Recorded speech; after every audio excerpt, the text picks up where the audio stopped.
Les nuits vous paraissent longues, vous ressentez de la frustration, du stress, du mal à dormir, vous êtes à bout. Détendez-vous.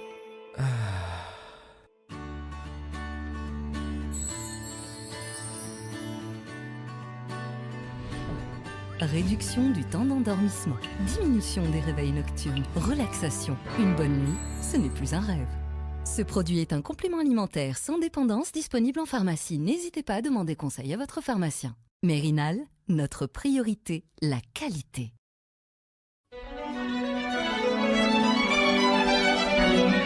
Pour bien s'entendre, il faut bien s'écouter. Rendez-vous sur M, la petite radio du Grand Maghreb. Amis auditeurs du Café Presse Politique, marhaba bikoum pour ce nouveau numéro. Nous avons le grand plaisir de vous retrouver comme tous les mercredis, ce deuxième numéro de l'année 2021 qu'on espérait démarrer autrement que de cette façon-là. Le climat reste extrêmement délétère. Nous sommes tout à fait conscients que nous sommes dans une crise, dans un tunnel dans lequel on a le sentiment de s'enfoncer de plus en plus. On a vécu l'épisode de la venue et du départ du président Tebboune sur lequel nous allons revenir parce que ça incarne et ça illustre toute l'impasse dans laquelle se trouve l'Algérie aujourd'hui. Alors pour ce numéro, on a le plaisir d'accueillir pour la première fois Ahmed Jeddaï. C'est quand même pas normal que ce soit seulement en 2021 qu'on accueille Ahmed Jeddaï, ancien premier secrétaire général du FFS, toujours membre du FFS, membre dirigeant du FFS. Marhaba bik. Merci. Grand plaisir de te recevoir ici. Et avec nous sur le plateau, Hassan Mouali qui devient le chroniqueur le plus attitré aujourd'hui parmi les journalistes au Café Presse Politique. Marhaba bik, Hassan. Oui, merci beaucoup. C'est un plaisir de retrouver aussi Jeddaï aussi. Voilà. Pour parler évidemment de cette crise, de cette impasse politique en Algérie et de ce qui s'est passé aux États-Unis, qui se passe toujours aux États-Unis, on a le grand plaisir d'accueillir Houari Addi à partir de Washington. Houari Addi, détaché auprès de l'université de Georgetown à Washington. Houari Addi, bonjour. Bonjour. Je ne me suis pas trompé, hein, c'est bien à l'université de Georgetown. Hein. Georgetown University, affiliation. Merci. Alors, c'est le 38e CPP, son présentateur attitré, Khaled Rani, qui passe ce soir sa 293e nuit. On approche de la 300e nuit. Ce sera la semaine prochaine s'il devait rester encore en prison. Donc, sa 293e nuit en détention. Khaled Rani fait partie peut-être des détenus politiques dont on espérait au changement d'année, en rentrant en 2021, qu'il bénéficie d'un élargissement dans le contexte d'un geste politique fort qui permette peut-être de débloquer la situation politique. Nous n'avons pas eu droit à cette séquence. On a eu droit à une autre séquence, c'est celle de l'élargissement de Nazar et de Taufir. Bon, on en a parlé en long et en large la semaine dernière, mais on a eu aussi droit à malheureusement des gesticulations du président qui a démis le ministre des Transports, qui a enlevé le patron d'Algérie, d'Air Algérie, comme s'il s'agissait de... Bon, je vous laisse faire les commentaires, c'est pas à moi de les faire. Et puis qui, en partant, à nouveau, après 12 jours en Algérie, a jeté l'opprobre sur son gouvernement en affirmant que fait aller, ce qui laisse entendre qu'il n'en est pas satisfait, mais qu'il n'en tire pas les conclusions qu'il fallait. Donc le sentiment qu'il nous a laissé à ce moment précis, c'est qu'on est au fond du tunnel. Moi, ça m'a inspiré tout de suite un papier. J'ai écrit un papier qui est titré La présidence Tebboune en détresse, en perdition, sur un champ de ruines politique. La feuille de route est maintenue, c'est législative, qui risque de se dérouler comme au 1er novembre dernier. On n'a pas le sentiment que quelqu'un prend la mesure de la crise en Algérie. Est-ce que c'est pas peut-être ce qui est le plus inquiétant, plus que toute autre chose, c'est de voir que du côté du pouvoir, aujourd'hui, plus aucun interlocuteur, aucun centre de décision n'est capable de prendre la mesure de la gravité de la situation. Ahmed Jeddaï. Merci d'abord pour l'invitation. Je tiens tout d'abord à dire que je ne suis pas mandataire pour le parti. Je ne parle pas au nom du parti. Je parle en tant que personnalité politique. Première chose. Deuxième chose, tu en as parlé, mais je pense qu'on ne parlera jamais assez des détenus d'opinion. Ils ont passé déjà la fin de l'année en prison, Yennayer en prison, ou Mazal encore. Donc, je tiens à leur rendre hommage et toute ma solidarité, et nous continuerons à demander l'élargissement de tous les détenus d'opinion. de tous les détenus d'opinion. Pour la question du chef de l'État, je crois que tout le monde a suivi les péripéties de sa maladie et de son retour pour signer la loi de finances et la nouvelle constitution, la révision de la constitution. Il repart encore, mais effectivement, nous avons l'impression qu'on marche sur la tête dans le pays. On marche sur la tête.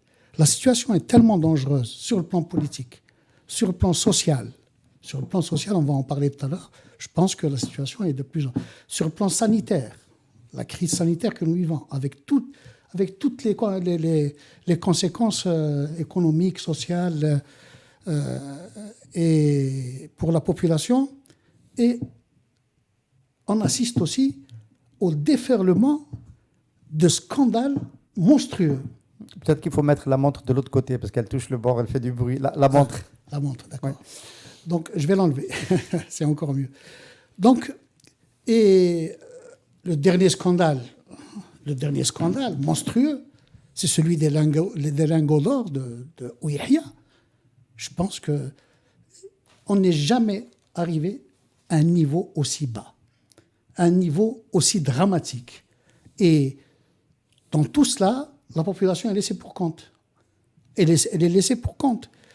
Et un chef de l'État qui dit à son gouvernement عليها الحكومة عليها فيها وعليها, qu'est-ce que déjà que la population est en dissidence depuis plusieurs années. Je pense que le Hirak était là pour montrer cette dissidence, cette défiance avec les autorités. Le référendum sur la Constitution, avec 23% de chiffres officiels. On sait que il y a déjà beaucoup de choses à dire là-dessus. Donc, défiance, dissidence, avec des scandales monstrueux qui apparaissent, et on laisse faire, comme si de rien n'était. C'est pour ça que je dis, je crois qu'on marche sur la tête, et en plus, on continue la feuille de route de ce pouvoir, il continue à la mettre en place. Tambour battant, au pas de charge. Révision de la Constitution, législative, et ainsi de suite, et ainsi de suite. Je crois il me semble qu'aujourd'hui, nous sommes dans une impasse intégrale. Et quand il y a une impasse intégrale, il faut qu'il y ait véritablement des gens qui doivent se dire, aujourd'hui, il faut un nouveau souffle. Et un nouveau souffle, qu'est-ce que c'est ? C'est de lancer des passerelles. C'est de créer un climat de confiance au sein de la population. C'est de prendre des mesures d'apaisement, un climat de détente. Et malheureusement, on n'a rien. Le climat de détente est clair. Je crois que tous les observateurs dans le pays et tous les regroupements de partis et de mouvements associatifs et de syndicats, aujourd'hui, demandent ce climat de confiance et de détente. Rétablir la confiance d'abord. Et comment rétablir la confiance ? C'est prendre des mesures d'apaisement précises. La libération de tous les détenus d'opinion, l'ouverture du champ politique, l'ouverture des médias. C'est aussi l'arrêter d'instrumentaliser la justice, comme on l'a vu ces dernières années. C'est d'arrêter la criminalisation de l'action politique. On a vu que des gens sont en prison pour leur opinion. Pour leur opinion, on les retrouve en prison. C'est la dissolution des deux chambres. C'est tout ça. C'est créer un climat de détente qui puisse rendre confiance à cette population pour qu'on puisse avancer. Et si on continue comme ça, la fracture sera de plus en plus importante et la radicalité et la radicalisation de la population sera de plus en plus importante, en espérant qu'il n'y ait pas de violence. Alors, on va quand même s'arrêter encore un petit moment sur la séquence guillemets présidentielle, l'arrivée-départ de Abdelmadjid Tebboune, le regard du journaliste d'expérience. Il y avait quand même des relents bizarres dans la salle le salon d'honneur de Boufalik, la façon dont Tebboune interpellait les présents, il leur faisait le compte-rendu de ce qu'ils devaient faire, etc., en insistant sur l'importance, le rôle de l'armée. Je ne sais pas où j'ai lu que ça ressemblait à un wada. Bon, enfin, ça c'est pas nécessairement le cas parce qu'il a toujours sa feuille de route et qu'il est toujours, il se considère comme toujours impliqué par par l'avenir politique du pays. Mais tout de même, c'est vrai que quand on cherche dans l'histoire politique du pays et de la fonction présidentielle, c'est quand même un moment particulièrement alarmant. Oui, absolument. Je suis tout à fait d'accord. Tout à l'heure, Hassan, tu as parlé d'impasse. Et Sidjida a parlé d'impasse intégrale. Je suis tout à fait d'accord. Le peuple algérien, globalement, est conscient, constate par lui-même qu'il y a une impasse à tous les étages de la République.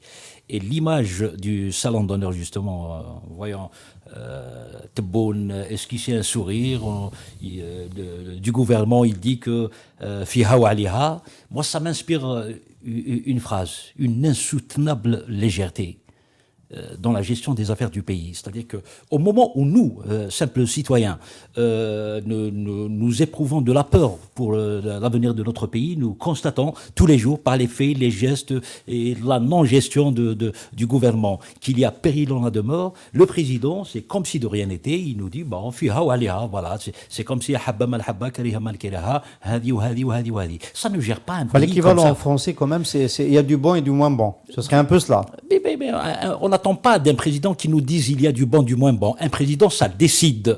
Il a enlevé le patron de l'Algérie. Le patron des Algérie et le patron du catering aussi, qui n'est pas responsable. C'est une petite convention qui est renouvelée chaque année sur l'achat de la porcelaine, je crois, en Tunisie. En parenthèse, on a l'impression que Tebboune, la fonction que l'on aurait dû lui donner, c'est PDG d'Air Algérie. Parce que dès qu'il est arrivé, il a demandé à ouvrir la ligne de Michelia.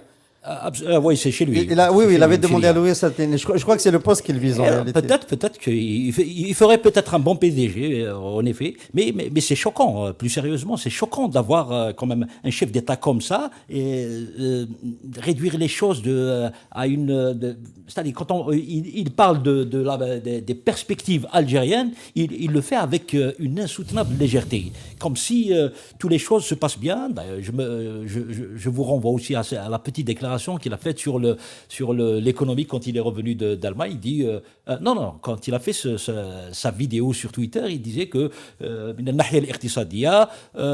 Omar Machia. Ça, c'est pas un programme, Omar Machia.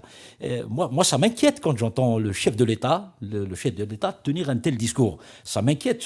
Le propos ici n'est pas de dénigrer Tebboune ou la X, mais c'est notre pays. Nous avons le droit, nous avons le devoir d'alerter les décideurs. Et là, ce que nous observons en ce moment, c'est que il se passe rien dans ce pays. Il se passe beaucoup de choses terribles, mais ceux qui sont censés régler ces problèmes ne bougent pas. Là, ils ont jeté un os C'est qui ceux qui sont censés régler ce problème? La façade civile ou l'armée? Il y a l'armée, là, il ne faut pas se leurrer. Moi, ma lecture des événements maintenant, c'est de dire que le président Tebboune est un homme seul, absolument seul.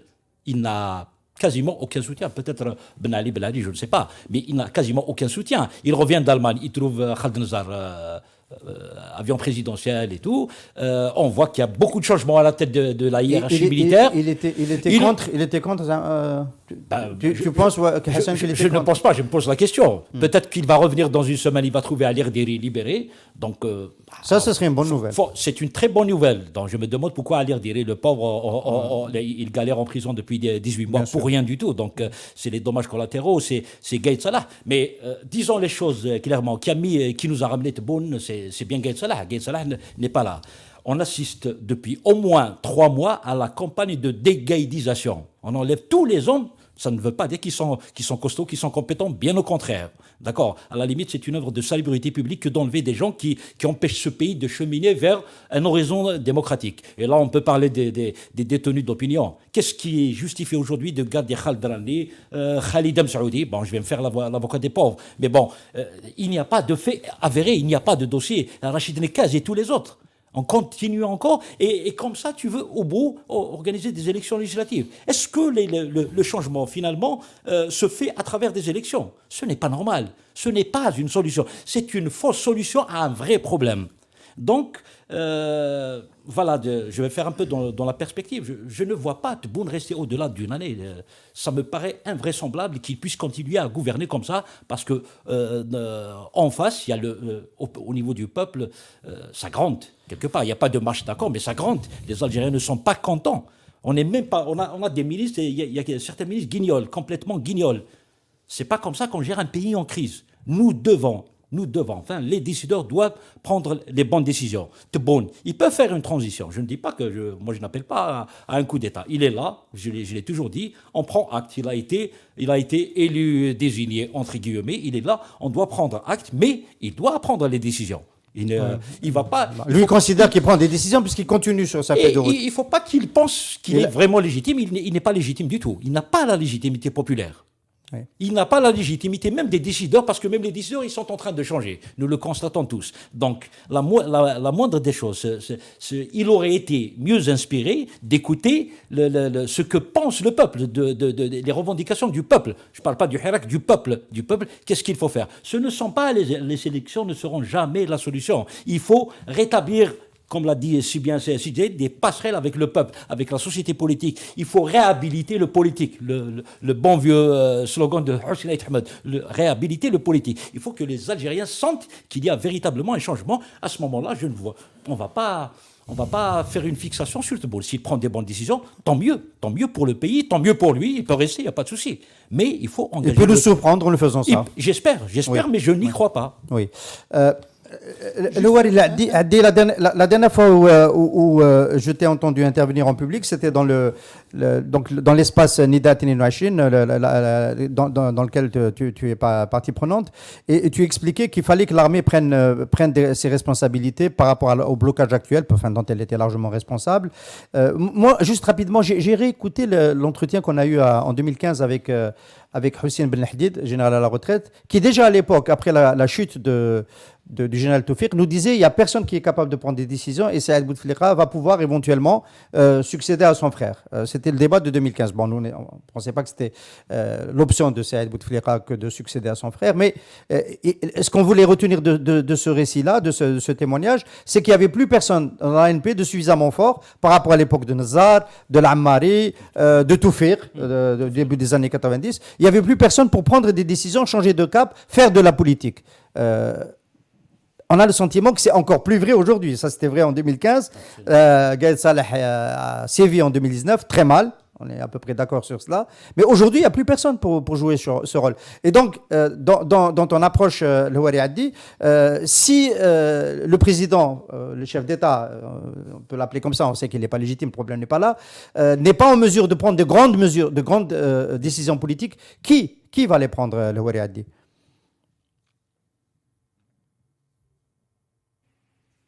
Allô? Oui. Ça s'est coupé. Donc la question, elle est ratée.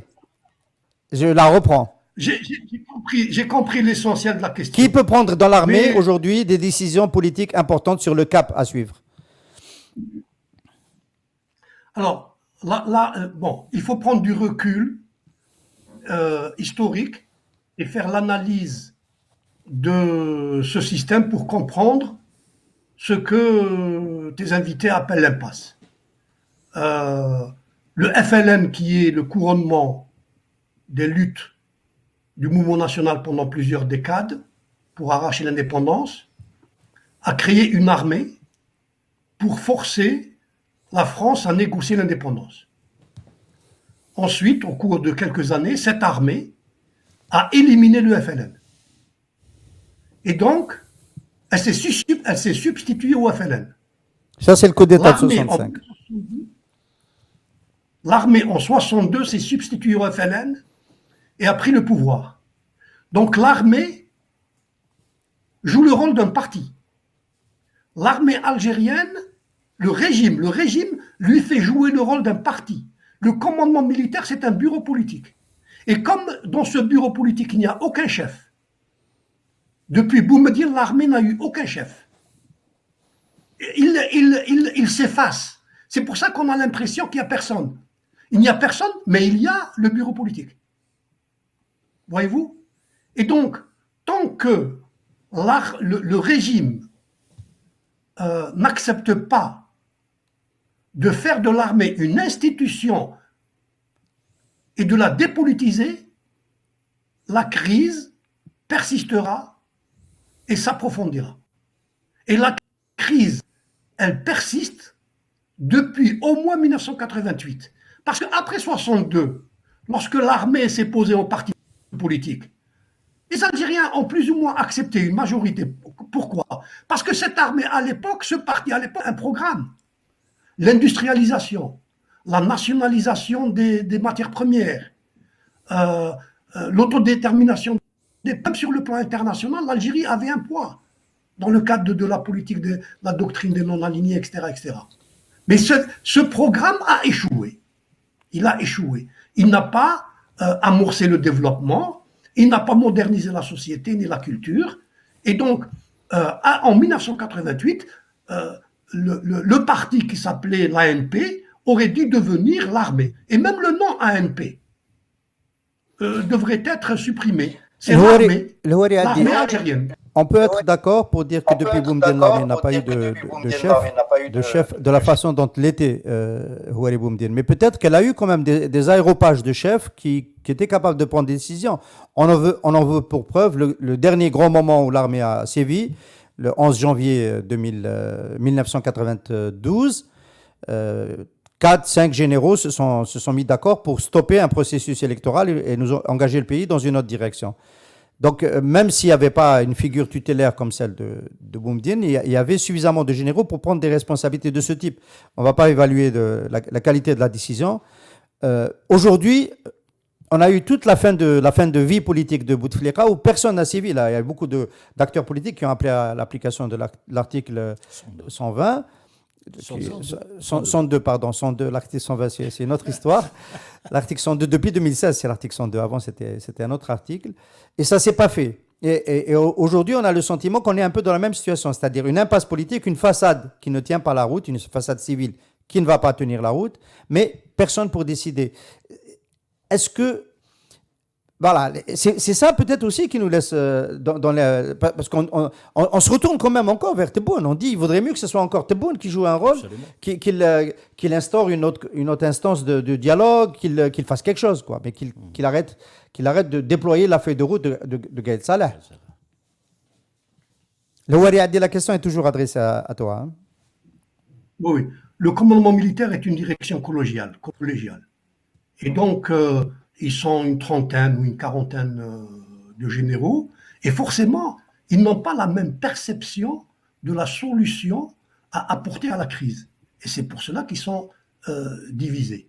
Alors, comment on peut interpréter le retour de Firmedienne et de Nazar? On peut l'interpréter comme une volonté de surmonter ces divisions. J'ai l'impression, hein, c'est juste une opinion, ce n'est pas une analyse fondée sur des faits ou des informations.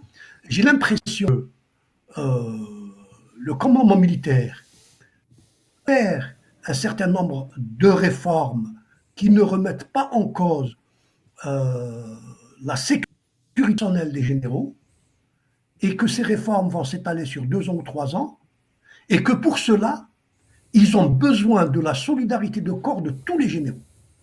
Et donc, les critiques juste quelques mois auparavant, avant qu'ils ne partent, Nazar, vont être tus. Et tous les généraux ne vont plus s'exprimer, que ce soit ceux à la retraite et a fortiori ceux en fonction.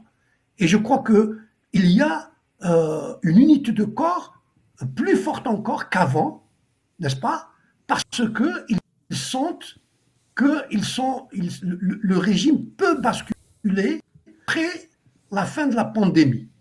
Et donc, ils veulent sauver ce qui peut être sauvé, c'est-à-dire leur avenir personnel. Et ils veulent étendre sur le temps, sur 3 ou 4 ans, des petites réformettes. Mais je ne pense pas que ce sera une solution suffisante pour faire face. Oui, parce que le problème pour eux, c'est une équation. Ils veulent que l'Algérie devienne un État de droit, que l'économie se développe, que tout le monde soit content, qu'il y ait une citoyenneté, mais avec une élite politique que eux ils désignent. Et ça, c'est la quadrature du cercle. Voyez-vous, on se retrouve dans la situation de 1954 face à la France. La France, elle disait aux indigènes que nous étions, nous allons désigner vos représentants, mais pas les indépendantistes du FLN. mais indépendantistes. Donc c'est impossible de discuter sur cette base-là. Oui, c'est bien. Le parallèle est intéressant, le Wariadi. Il faudrait que la hiérarchie militaire accepte que l'armée n'est pas un parti, que l'état-major est politique.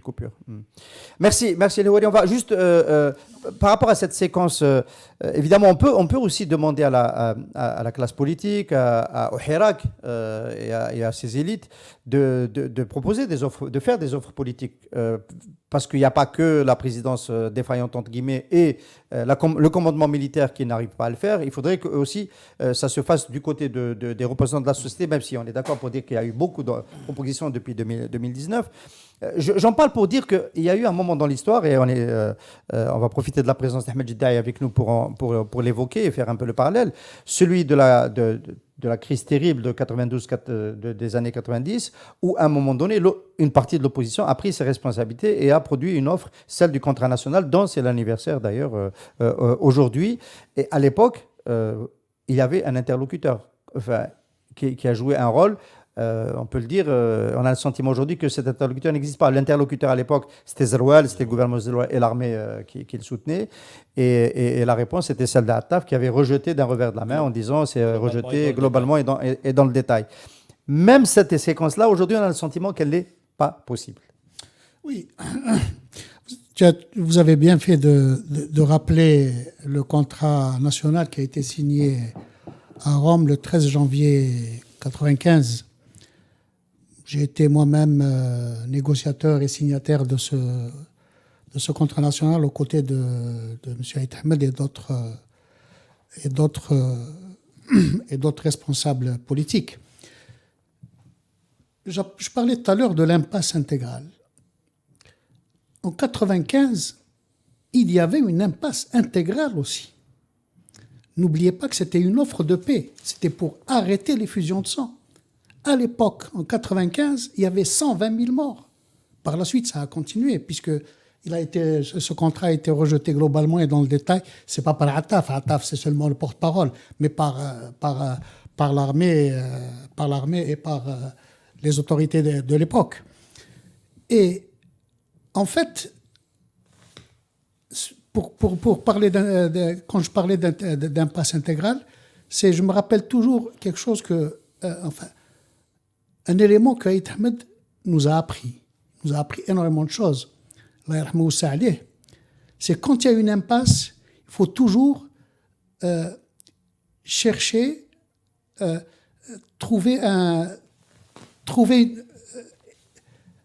essayer de trouver quelque chose, ne pas rester dans l'impasse, mais essayer de dépasser une initiative de dépassement de cette crise pour revenir et traiter la crise dans un deuxième temps. Donc, c'est pour cela qu'à l'époque, Aït Ahmed et d'autres responsables politiques, puisqu'on parle du contrat de Rome, je voudrais rappeler seulement que c'est pas venu comme ça.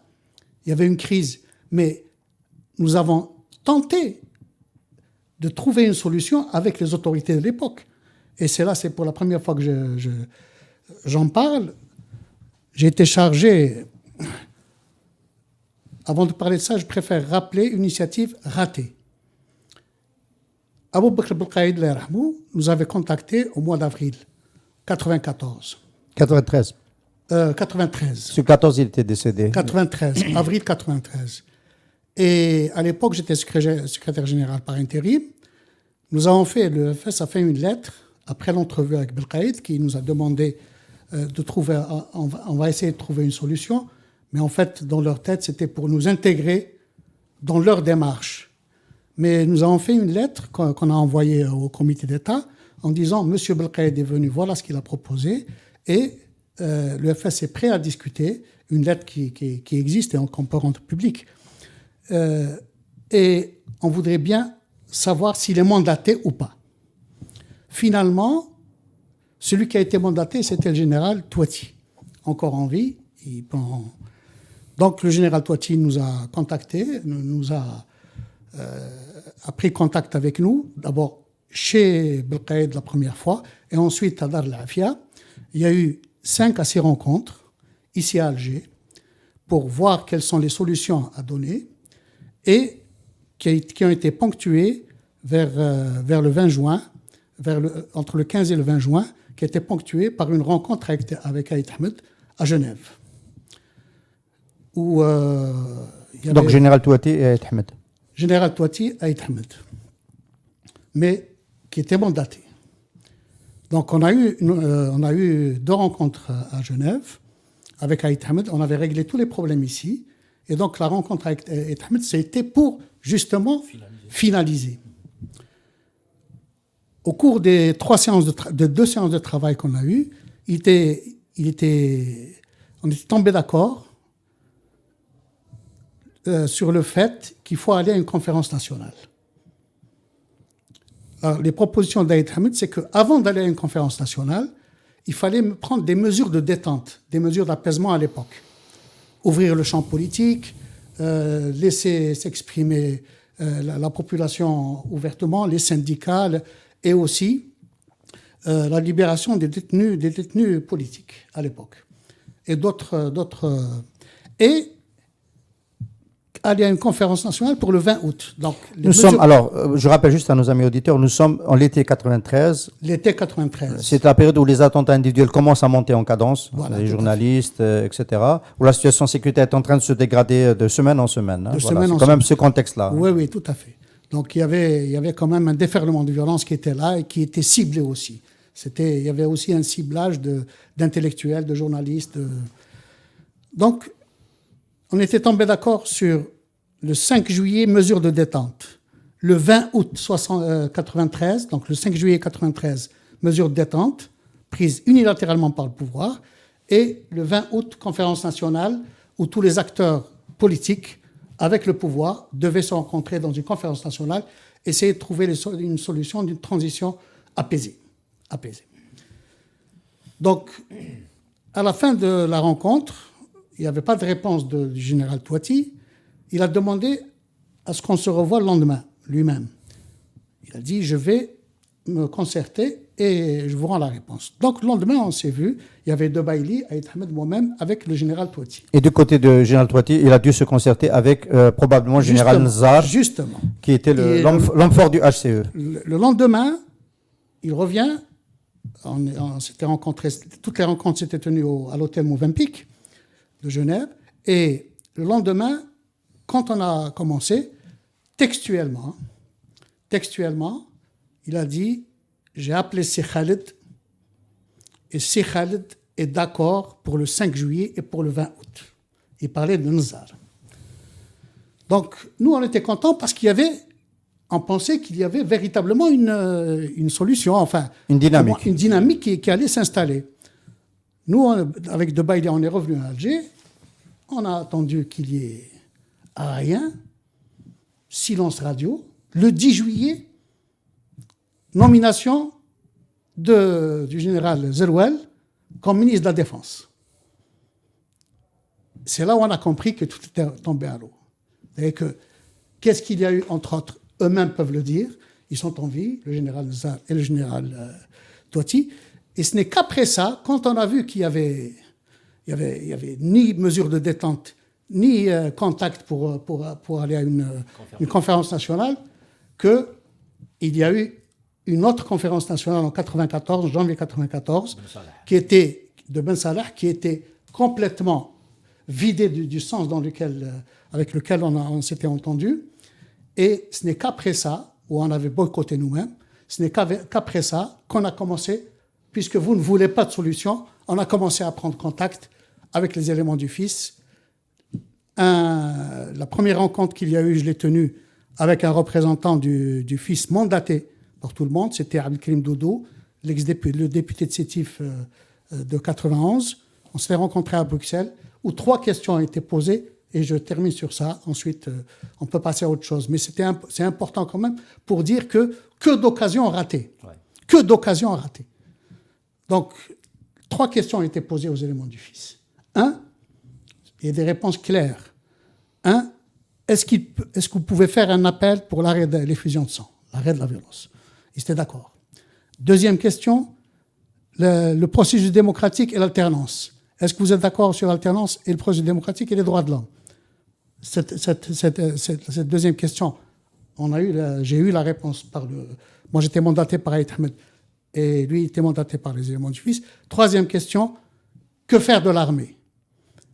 L'armée se doit de s'organiser elle-même, s'auto-réformer elle-même, sans qu'il y ait d'interférence politique, d'interférence. Donc, sur les trois questions, on était d'accord. Ce n'est qu'à partir de là que d'autres contacts se sont tenus avec, etc., qui ont abouti au contrat de Rome, signé le 13 janvier 1995. Très intéressant de comprendre le making-of d'un accord politique de ce type. C'est très intéressant et j'ai envie de me retourner vers Hassan pour dire qu'aujourd'hui, en fait, quand on écoute ces récits, quand on voit toutes les difficultés qu'il y avait en 93-94, toutes les difficultés qu'il y avait, on a cité les attentats et la montée en puissance des attentats. 94 a été l'année la plus dure de la guerre civile. Aujourd'hui, on a quand même le sentiment, après le Hirak pacifique, avec toutes les offres politiques qui ont existé, etc., que c'est plus facile d'arriver à une conférence nationale et à un consensus autour d'une transition. Et pourtant, ça ne se fait pas. La faiblesse, je ne sais pas, mais on peut penser que le mouvement populaire est mieux organisé que dans les années 90. Parce qu'il n'est pas aussi divisé. Il y avait, dans les années 90, les islamistes et les non-islamistes ne se parlaient pas. Ils se faisaient quasiment la guerre. Absolument. Aujourd'hui, on est dans un autre contexte. Donc, le problème, on devrait pouvoir faire une conférence nationale plus facilement. C'est très facile. C'est vrai qu'il est très utile ce rappel qu'a fait M. Jeddah. C'est quasiment la même situation. Le blocage, l'impasse, elle est la même. Sauf que c'est vrai qu'à l'époque, c'était très dur. C'était extrêmement dur. Mais aujourd'hui, la situation semble nettement plus avantageuse par rapport à... On a au moins un président. Il vaut ce qu'il vaut. On a un président. Il n'y a plus de terrorisme. C'est le plus important. Déjà, la situation sécuritaire, on est très bien. On est en paix, alhamdoulilah. Donc, voilà. C'est vrai qu'il n'y a personne pour prendre une décision. Comme à l'époque, il y avait un conclave de généraux. Il y avait un haut comité d'État qui pouvait décider. Aujourd'hui... on a l'impression qu'il n'y a personne qui peut prendre la décision, mais je pense que ça commence. Il y a des réaménagements au niveau de la hiérarchie militaire. Vous avez les mêmes sources, toi et Lahouari Addi. Oui, c'est vrai. Il a fait allusion. Il est toujours avec nous. Non, moi j'ai de l'info. Oui, absolument. Oui, ça commence. Non, c'est pas. Oui, on lui a parlé de réformette. C'est pas réformette, je sais pas, mais en tous les cas, il y a un constat. Je suppose que même les hauts responsables militaires, il y a un constat que le président est très faible. Il est extrêmement faible parce que c'est un héritage. Son parrain n'est plus là, et en plus là, on l'a déplumé avec tous ses soutiens. Il ne lui reste que ce gouvernement, et le gouvernement, c'est lui qui donne le coup de grâce. Il sait complètement que ce gouvernement ne vaut pas grand-chose, que ce n'est pas un gouvernement qui puisse donner du rêve, ou alors vendre du rêve aux Algériens, pas leur donner, mais au moins leur vendre du rêve. Donc, là, j'ai l'impression que Tebboune, il rentre chez lui, en Allemagne. Il rentre chez lui, d'ailleurs, j'ai envie d'ouvrir une parenthèse pour dire, mais pourquoi tu repars en Allemagne? Pourquoi tu repars en Allemagne à partir du moment où c'est une petite chirurgie bénigne? Va à l'hôpital Mustafa, va à la clinique, je ne sais pas qui, soigne-toi ici, c'est une petite chirurgie au niveau du pays et tout. Bon, moi, personnellement, ça me dégoûte qu'il reparte en Allemagne. Parce que c'est pas il avait la possibilité de parler, il était visiblement à l'aise. Je ne vois pas pourquoi, et d'autant plus qu'il ne nous dit pas quand est-ce qu'il va revenir. La première fois, c'est là où ça me pose un problème. La première fois, le pronostic vital était engagé. Ok, là, je parle pas de la première fois. C'est pour dire la différence. Je parle la deuxième fois. La première fois, il n'y a pas de souci. Nous savons que le Mandouma Sahia, même s'il lui dit nous avons la meilleure Mandouma Sahia au monde, il vient de le constater à ses dépens qu'il n'a absolument rien du tout. Mais là, il était en forme. Il repart en Allemagne sans nous dire quand est-ce qu'il va revenir. Bidat Ayam. Cher ami, ça fait une semaine déjà. C'est quoi Bidat Ayam? C'est 2 jours, 3 jours. On ne sait pas. Donc les Algériens sont en droit de savoir que fait le président en Allemagne, quand est-ce qu'il va revenir, quelle est la nature de sa maladie. C'est une attelle. Est-ce que c'est une entorse à la cheville ou c'est une paralysie? Moi, en tant que citoyen, j'ai besoin de savoir ce gars n'a pas fait un AVC, par exemple. Est-ce que c'est les effets, les dommages collatéraux du corona, par exemple? Déjà, sur le plan information médicale, c'est comme si on n'est pas censé savoir. Donc, actuellement, nous vivons une impasse et le président n'est pas là. C'est comme s'il a laissé voilà, c'est l'impression qu'il me laisse. c'est comme s'il a laissé la gestion du pays aux nouveaux responsables. Quand je dis nouveaux responsables, bon, le général Toufir, il a été libéré. On ne peut pas penser une seconde que quelqu'un qui a géré les services de renseignement pendant 25 ans puisse rester chez lui tranquille, il sort de la prison tranquille, il voit personne, il décide pas. Non, il a ses réseaux dormants, c'est le patron du DRS. Il y a Khaled Nazar, on peut penser ce qu'on veut de lui. Je ne parle pas de lui politiquement et de ses faits et ses gestes, mais c'est quelqu'un qui a compté dans ce pays et qui compte encore. C'est quelqu'un qui dit ce qu'il pense, quelqu'un qui prend des décisions, bonnes ou mauvaises. Je ne suis pas sûr qu'il ait de bonnes relations avec par exemple. Voilà. On suit ses déclarations. J'ai l'impression qu'il ne reste que la libération de Ali Rdiri et puis la boucle sera bouclée. Ces responsables militaires qui étaient là dans les années 90, je pense que l'équipe se reconstitue. Et forcément, il va y avoir un nouveau rapport de force qui va forcément esseler le président déjà extrêmement faible avec le résultat du référendum qu'il a réduit à néant. Parce que c'était son projet, le référendum. Donc c'est un homme absolument seul. Il y a deux scénarios que je vois possibles. Soit il tire les conclusions, je ne peux pas gouverner. Moi, c'est Gaïd qui m'a ramené. Ces gens-là, je ne partage pas forcément leur feuille de route. Il va tirer les conclusions. Un renoncement, on peut envisager un renoncement, une lettre de démission d'ici mai, juin et tout. Je suis malade. Après, il y a 1001 raisons pour justifier un retrait. C'est digne. Hein. C'est digne. Les gens vont saluer, je ne peux pas gouverner. La preuve, c'est que Zalou est toujours populaire. Oui, populaire, même si moi j'ai un autre. Oui. Mais non, c'est pas un aigle politique, mais il est toujours populaire. Il aurait dû être interrogé à la justice militaire. Parce voilà. L'autre scénario, c'est que Tebboune, on peut l'imaginer comme ça, se dire bon, moi je vais travailler avec les. Bon, si Toufir, je sais pas qui, c'est Khaled Nazar, à la limite, je peux me mettre d'accord avec lui. Je n'ai pas de problème idéologique avec eux. Ok, quelle est votre feuille de route? On va libérer les détenus, on libère tout le monde, on fait des élections. Ils vont faire avec lui les élections. Mais ça laisse supposer que c'est ça leur feuille de route, de libérer. C'est une feuille de route. Non, c'est un scénario. C'est un scénario que j'imagine. Il va se dire.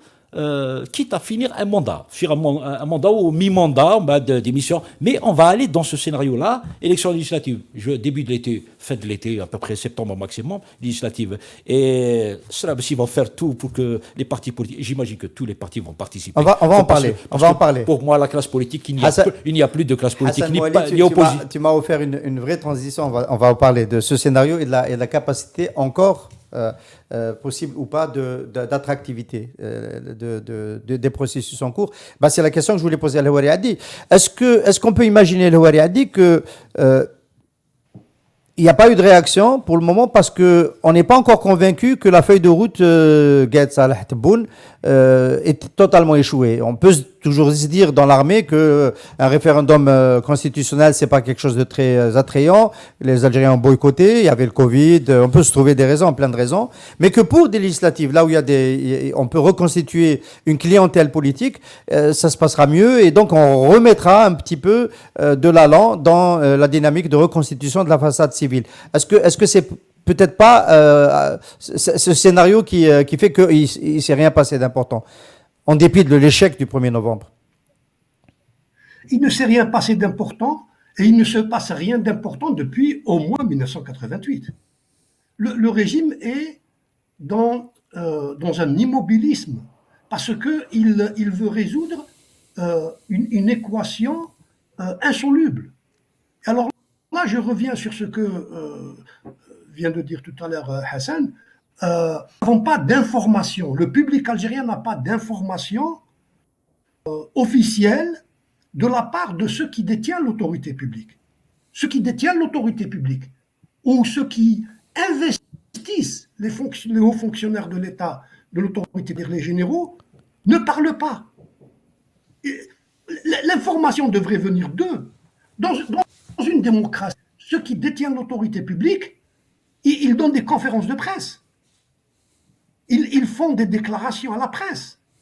Et par la presse, le public apprend les plans des dirigeants, l'ancien, même s'il y a 20% ou 10%, y compris dans les démocraties, il y a 20% ou de 15% qui est caché. Mais il y a 80% de gens qui correspondent à la réalité de la volonté des acteurs. Il se trouve qu'en Algérie, ceux qui décident ne parlent pas. Alors, quand on est ce régime, puisqu'il il ne parle pas.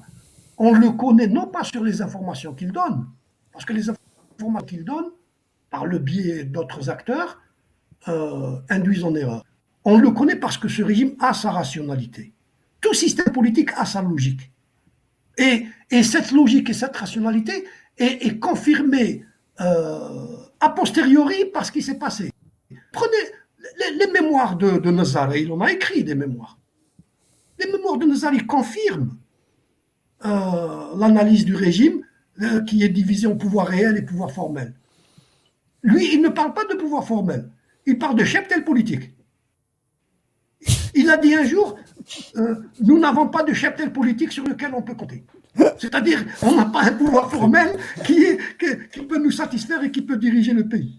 Voyez-vous? Et donc, il y a une logique, il y a une rationalité de ce régime. Et c'est à travers cette analyse que je me prononce en tant qu'universitaire sur ce qui se passe dans le pays. Autrement, on n'a pas d'informations. On n'a pas d'informations. Tout de même, un pronostic, Louari a dit, un pronostic. Est-ce que les législatives peuvent laisser émerger une nouvelle classe politique? Mais il va y avoir une nouvelle classe politique parce que, vous savez, quelle société suédoise, algérienne, américaine, vous avez toujours des gens plus ou moins honnêtes qui sont prêts à aller vers le poste de député et croyant bien faire. J'en connais quelques-uns. Il faut ajouter à cela, et il faut aussi à cela des opportunistes. Mais 3 ou 4 ans après, on va retomber dans la même situation, c'est-à-dire la corruption. Qu'est-ce qui protégerait, qu'est-ce qui protège la République? Et on va en parler tout à l'heure plus précisément avec l'exemple des États-Unis. Qu'est-ce qui protège une République de la corruption et de l'autoritarisme? Eh bien, ce sont deux institutions que le régime algérien n'accepte pas. Le régime, il pense lutter contre la corruption avec des suspensions, comme vient de faire Tebboune pour le directeur de l'Algérie, ou bien avec des circulaires. Et je me rappelle même du temps de Chadli, il y a une campagne contre la corruption lancée par l'État, des campagnes contre la corruption. Et évidemment, vous ne pouvez mener nulle part. Or, il y a seulement deux institutions, et il n'y a pas d'actif. Il y a deux institutions qui peuvent s'opposer à la corruption. C'est la presse et l'autonomie de la justice. Et sur cela, le commandement militaire ne veut rien entendre. Il n'est pas question de liberté de la presse et il n'est pas question d'autonomie de la justice. Vous comprenez? Alors, 3-4 ans après les législatives, allons avoir un nouvel Ouihia qui va prendre des lingots d'or des émirs, pas quel émir. Ils ne veulent pas aller à la source, à la cause. Ils veulent traiter les conséquences. Louari a dit, je veux dire à nos amis auditeurs qui nous le reprochent beaucoup dans les commentaires qui sont bienvenus de nous faire, et des critiques souvent qui nous font que on a tendance à être très, très obscur et on a tendance à démoraliser. Il y en a qui disent que quand il finit d'écouter certaines de nos émissions, il a envie de quitter l'Algérie. C'est pas du tout le but de ce que nous faisons. Au contraire, nous sommes totalement convaincu que le meilleur de l'énergie est ici et que les Algériens sont capables de redresser la situation de leur pays. C'est un pays où il faut continuer de vivre et continuer de se battre. Attention. Mais effectivement, si les choses ne changent pas, on peut trouver un nouveau Premier ministre avec des lingots d'or. Je suis tout à fait d'accord avec le Louari. Il y a un warning chez Hassan Mouali a dit, on le sait déjà, tous les partis vont aller aux législatives. J'ai bien envie d'écouter le point de vue de notre ami Ahmed Zeddaï. C'est vrai que depuis que le FFS a quitté le PAD qui est resté sur la position un peu en rupture avec l'agenda du pouvoir, on s'est dit que peut-être tout seul maintenant, à nouveau, le FFS risque de devenir un maillon faible et d'accepter d'aller dans un processus électoral sans les conditions qui le précèdent de rupture et de transition. Est-ce que c'est un risque qui existe réellement? Je vais répondre à cette question, mais tout d'abord, je pense, comme tu l'as dit tout à l'heure, qu'il y a encore de l'espoir. Rien n'est perdu, même si on sait que le poisson pourrit, comme dit le proverbe chinois, le poisson pourrit toujours par la tête. Et c'est ce qui se passe. Au sein de la population, on a vu le mouvement révolutionnaire, on a vu l'éclosion et dans la dynamique, l'émergence de beaucoup d'élites locales, régionales, même nationales. Donc, la matière, il y a de la matière. Le problème qui se pose, c'est que, est-ce que, avant qu'il y ait un effondrement, est-ce que ce pouvoir va accepter qu'il y ait une véritable transition? Parce que c'est la transition qui pose, c'est la transition démocratique. Pour aller, à quoi ça sert d'aller à des élections dans la situation actuelle? À quoi ça sert? Ça ne sert à rien, c'est une fausse solution. Aujourd'hui, c'est créer le climat de confiance, les passerelles avec la population, avec la presse, créer des passerelles et aller à une période acceptée par tous pour ensuite aboutir à des élections propres et honnêtes. En ouvrant bien sûr le champ politique, le champ médiatique, comme l'a dit Adil Houari, faire en sorte que la justice soit véritablement indépendante, et ainsi de suite. Je pense que, est-ce que le FFS va partir aux élections? Moi, d'abord, je ne suis pas à la direction du parti. De plus, je crois que l'écrasante majorité des militants que je connais, pas tous, mais je connais énormément de militants, ils ne voient pas l'intérêt d'aller aux législatives qui apparemment sont prévues dans quelques mois. Ceci étant, je ne pense pas que c'est le Conseil national, notre Conseil national, qui décidera de la position à prendre. Ce n'est pas à moi de prendre. Mais d'après les quelques éléments que j'ai de certains camarades, je ne crois pas que le FS pourrait partir à ces élections avec beaucoup de facilité, vis-à-vis de sa base et vis-à-vis de la population. Je ne crois pas. Et si, comme on le laisse entendre, la commission d'Araba ou une autre nous sort un projet de loi électorale qui introduit l'uninominal à 2 tours et qui rend peut-être des dissidences ou je ne sais pas, enfin qui va changer la donne au niveau de la possibilité de se présenter, parce que tout le monde n'aura pas besoin d'être parrainé par un parti. Est-ce que ça ne peut pas avoir une incidence sur la position du FFS? Je crois, il me semble, que c'est, comme je disais tout à l'heure, c'est marcher sur la tête. Aller aux législatives pour faire quoi? Pour faire avancer quoi? Est-ce que c'est répondre au mouvement révolutionnaire? Est-ce que c'est répondre aux attentes de la population? Bonne question. C'est ça. Est-ce que là, déjà, il y a eu le référendum, 23%, chiffre officiel.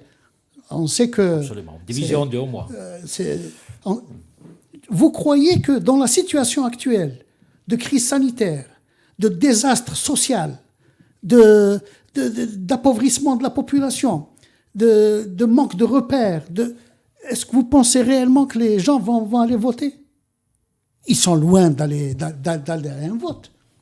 Ils sont très très loin d'aller à un vote. Je crois que les gens ont besoin de plus d'ouverture. C'est pourquoi je parlais rétablir la confiance. Tant que la confiance n'est pas rétablie, on voit ce qui se passe quand je parlais tout à l'heure que le poisson pourrit par la tête. On voit ce qui se passe.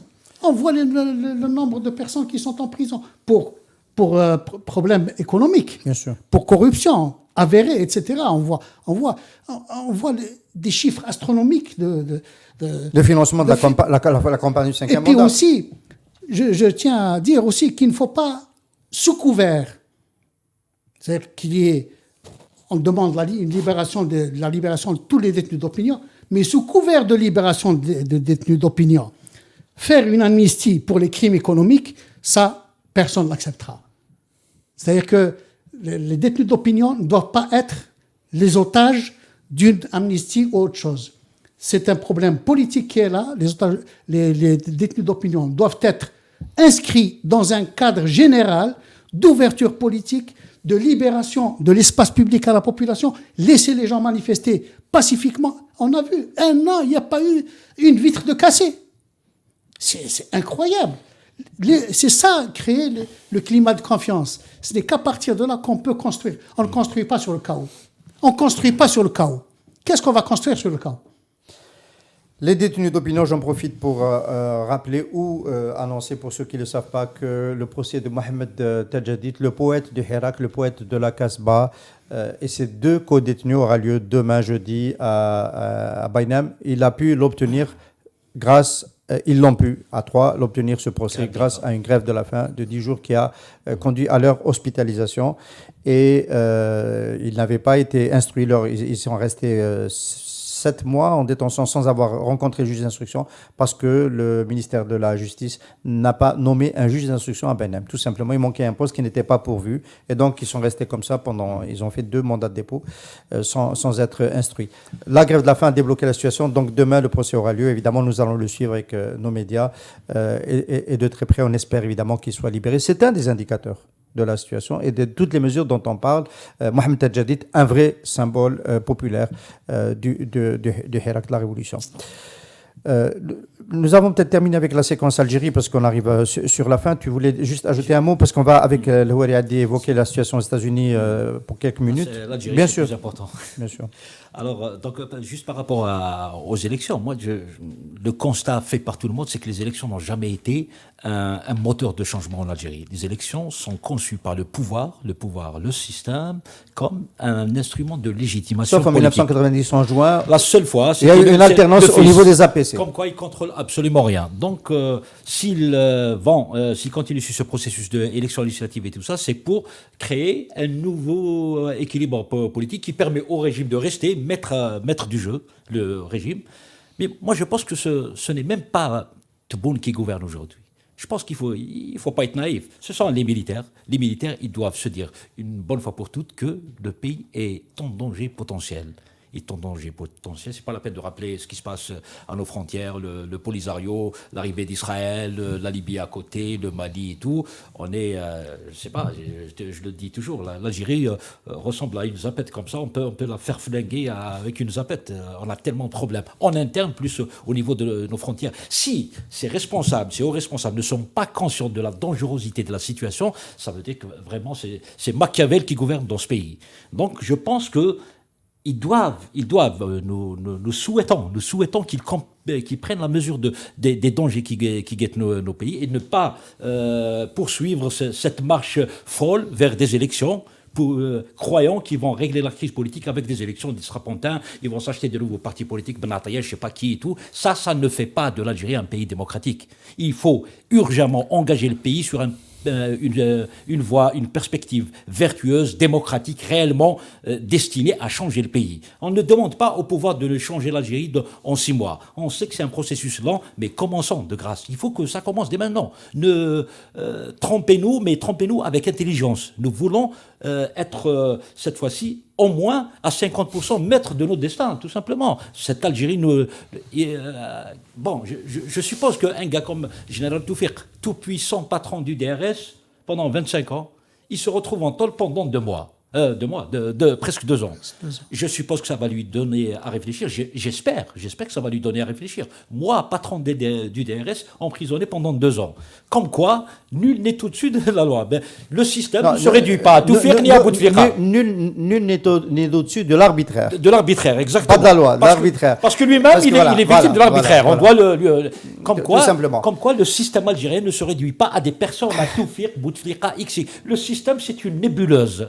Peut-être à notre corps défendant, nous faisons partie du système. Ouais. Il a une base sociale extrêmement large, contrairement à ce qu'on pense. Ce n'est pas 2 millions d'Algériens qui sont... Le système, c'est à peu près 12 à 15 millions. Tous ceux qui obtiennent des logements sociaux par des moyens détournés font partie du système. Alors, trompez-nous intelligemment, ça m'offre la transition vers le dernier sujet de ce café presse politique. Le Houari Addi, tu as signé une tribune qui va sortir demain chez nos confrères de Liberté et à Maghreb Émergent dès minuit, parce que nous, les journaux électroniques, ça commence à minuit.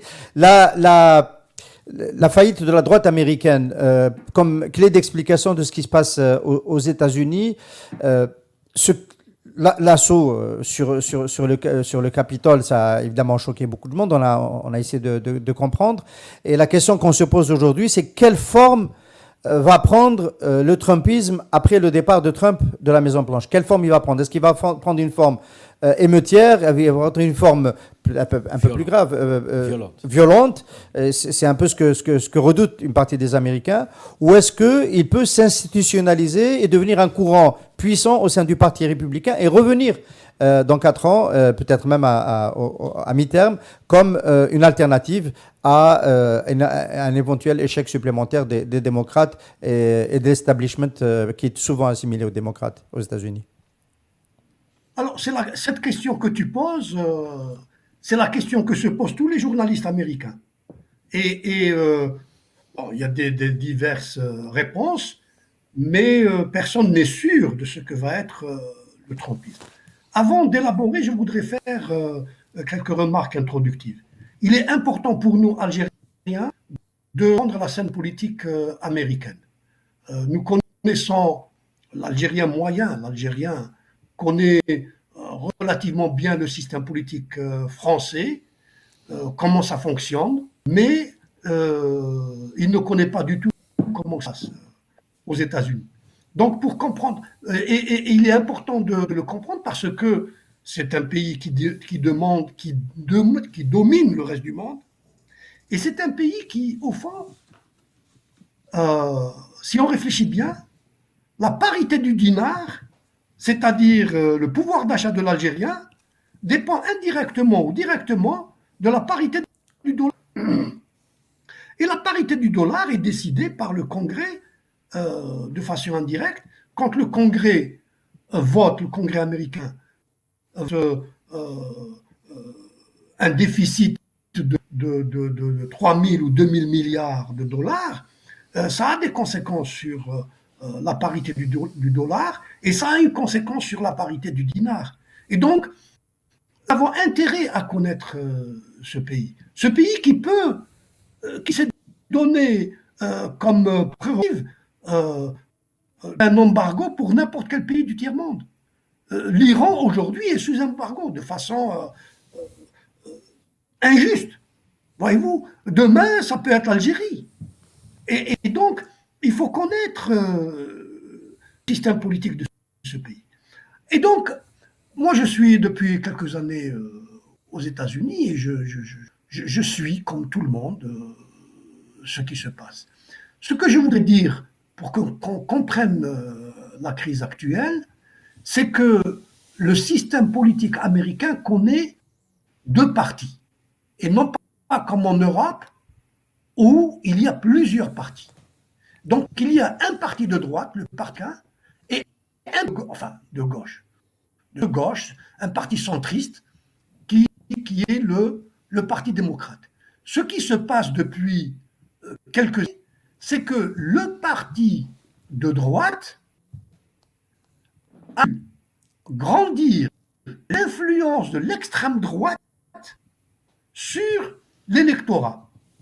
Et donc, le parti républicain, qui est conservateur, mais qui est attaché à la démocratie électorale, au respect de l'autonomie de la justice, de la liberté de la presse, aujourd'hui est en proie de remettre en cause toutes ces valeurs qui font de lui attaché à la démocratie. Et cette frange d'extrême droite est utilisée par Trump pour annuler les élections ou inverser les résultats pour se maintenir. Et il parle même d'un 3e mandat. Voyez-vous, le système politique américain, arrivé à ce stade, a créé un monstre. Le monstre risque de le dévorer.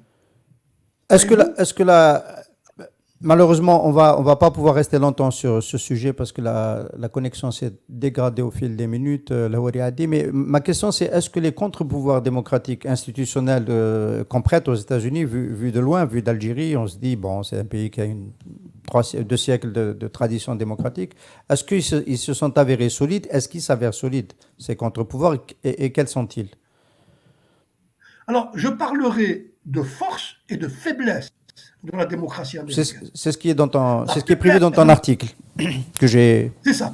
La faiblesse de la démocratie américaine, c'est que quelqu'un comme Trump, qui est un escroc, et l'expression est du New York Times,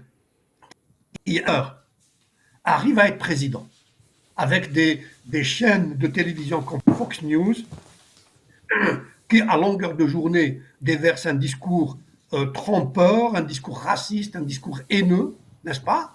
Eh bien, ça, c'est une faiblesse. Et il faut que les démocrates et les Américains qui veulent que leur pays soit respectueux des valeurs démocratiques s'attellent à des réformes, à réformer l'audiovisuel et les limites de la liberté de la presse. Le deuxième aspect, c'est que malgré tout, cette démocratie a une force. Et cette force est incarnée par deux institutions, par l'autojustice et la liberté de la presse. Parce que, voilà, le chef du pouvoir exécutif de l'État le plus puissant au monde a essayé d'inverser en sa faveur les résultats électoraux, il n'a pas pu. Il a trouvé devant lui l'autonomie du judiciaire et la liberté de la justice. Et donc la leçon à tirer, c'est que même dans démocratie, y compris en Occident, s'il n'y a pas l'autonomie de la justice, s'il n'y a pas la liberté de la presse, il ne peut pas y avoir de démocratie où la démocratie est en danger. Et ça, c'est une leçon que je voudrais que nous, Algériens, nous retenions pour dire que même si on a des élections législatives prochainement, ou même si on a des élections, si on n'a pas l'autonomie de la justice et si on n'a pas la liberté de la presse, eh bien, ce ne sera pas une... Merci beaucoup. Merci. Peut-être un mot sur cette crise américaine sur le plateau. Est-ce que vous redoutez pas la classe politique qu'elle soit utilisée encore une fois par les régimes autocratiques pour dire que même en Occident, c'était un peu Tout à fait. Je crois que l'expérience de Trump et ce qui s'est passé ces dernières semaines après les élections de novembre aux États-Unis va renforcer les régimes autoritaires. Pourquoi? D'abord parce que les Américains ne pourront plus être le fer de lance des démocratisations dans les différents pays d'abord. Et puis deuxièmement, c'est une occasion pour ces régimes autoritaires pour se renforcer en disant, regardez, une démocratie, surtout s'il y a de la violence le 20 janvier, le jour de l'investiture. Regardez ce qui se passe, c'est une démocratie.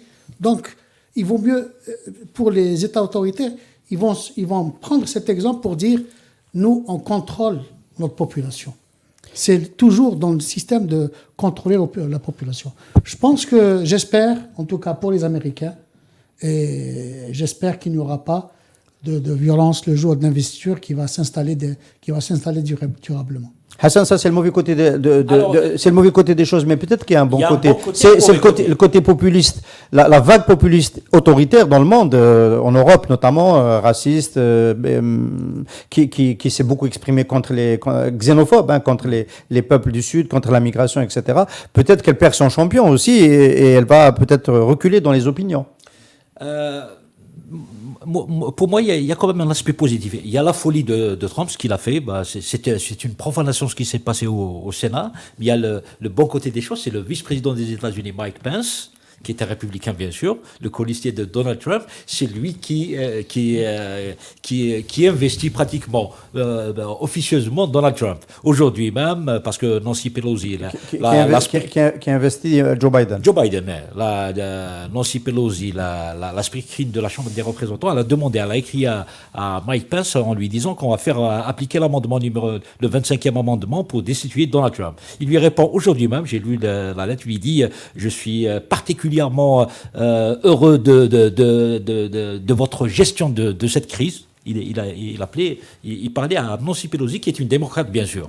Il lui dit, je salue votre courage et tout ça, mais voyez-vous, nous sommes la plus grande démocratie au monde, nous devons être soucieux de notre pays, le mal est fait, sauvons ce qui peut être sauvé. Il lui reste une semaine, ce gars, il parlait de Trump, il va s'en aller, et nous aurons le nouveau président, Joe Biden. Voilà, c'est ça un peu, on revient aux fondamentaux de la démocratie américaine. Même s'il y a eu la folie de Trump, mais en face, il y a des institutions, il y a le Sénat, il y a des... Oui, mais ça après, bien sûr, le racisme et tout ça, toute la folie de Trump et tout ça, ça a créé...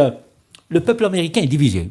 Il faut savoir qu'il y a 74 millions d'Américains qui ont voté pour Trump. Donc c'est potentiellement dangereux pour l'avenir des États-Unis d'Amérique. Ils vont pas guérir de sitôt.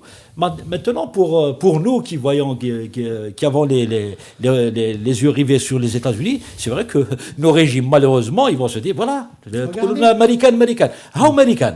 Donc, il faut rappeler ici peut-être Jamal Ould Abbas, quand on a parlé du 4e mandat, il a évoqué la chancelière.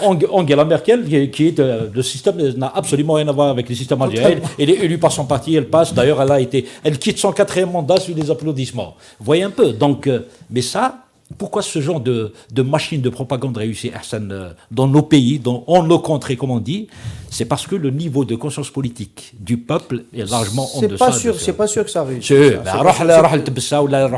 Avec tout le respect que j'ai pour les gens de Tbessa, tu vas nous fâcher avec une partie de la population algérienne. Hassan, c'est pas sûr que cette population. Avant, ça marchait. Là-bas, il y a des demandes très terre à terre. Il y a des gens qui ne mangent pas à leur faim. Non, pas seulement. Mais il y a des gens qui souffrent. Tu vas pas me dire que les gens de Tamanrasset vivent mieux que nous. Absolument. Ils ont Internet, un peu de connexion, mais ils sont... Voilà, je vais schématiser. Merci, on a débordé, on est en train d'approcher l'heure du couvre-feu, on a débordé. Merci beaucoup d'avoir été avec nous, Ahmed Jeddaï. Merci pour cette première. Merci à Al-Houari Addi d'avoir été patient et de nous avoir accompagnés à partir de Washington. Merci à Hassan Mouali. Je profite pour vous annoncer que le jeudi 14 janvier, Radio M se met à l'heure tunisienne pour célébrer le 10e anniversaire de la révolution du jasmin. Il y a des révolutions qui changent l'ordre. Il n'y a plus de régime autocratique. On n'a pas peur d'aller en prison parce qu'on s'est exprimé en Tunisie. Quand on est journaliste, on est protégé. La liberté de la justice, l'indépendance de la justice, c'est pas encore gagné, mais c'est un processus en cours. Il y a une crise économique, comme dans tous les pays du Maghreb, comme dans les autocraties, comme en Égypte.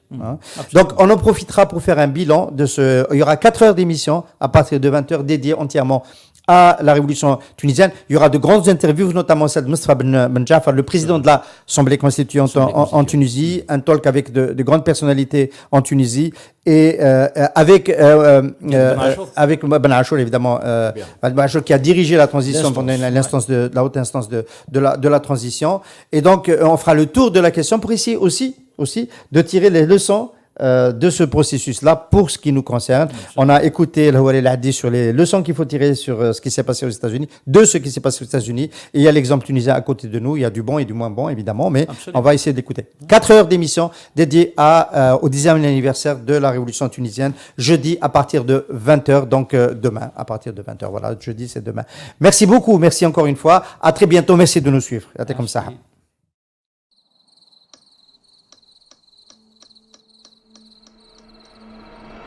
Les nuits vous paraissent longues, vous ressentez de la frustration, du stress, du mal à dormir, vous êtes à bout. Détendez-vous.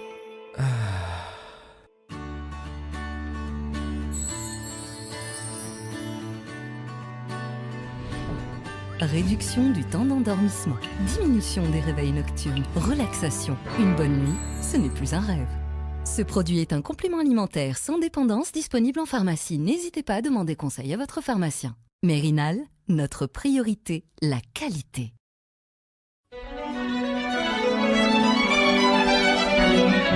Pour bien s'entendre, il faut bien s'écouter. Rendez-vous sur M, la petite radio du Grand Maghreb.